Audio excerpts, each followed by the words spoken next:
যেন অন্যায়ের শাস্তি অপরাধী পায়। আপনাদের সকল সভার মাঝে জানাচ্ছি, শুধু আপনাদেরকে জানাচ্ছি না, ক্যামেরা আছে, লক্ষ লক্ষ মানুষ কালকে ইউটিউবে ফেসবুকে এটা দেখবে। আমরা এই জায়গা থেকে প্রতিবাদটা করলাম। অন্যায়ের প্রতিবাদ না করলে, অন্যায়কে সমর্থন করলে সে মানুষই নয়। অন্যায় যে করে, অন্যায় যে সহে, তব ঘৃণা তারে যেন তৃণ সমদয়ে। হরি বল, হরি বল, হরি বল। তাহলে ধর্মপ্রাণ তুমি হবে। এই দেখুন, আমি মালা করি, আমি তিলক করি, আমার গোবিন্দ ভজন আমি করি, আমি হরিনাম করি,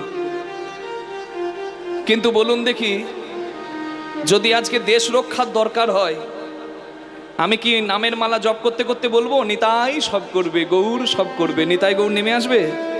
আমার ঘরে বিপদ ঢুকলে আমার নিতাই গৌর বাঁচাবে? কে বাঁচাবে? আমি নামের মালাটা কিছুক্ষণ রেখে অন্যায় দেখলে যদি বল্লভ ধরি, তাহলে আমার ওই অস্ত্র ধরাটাও অপরাধ নয়, সেটাও ধর্মই হয়।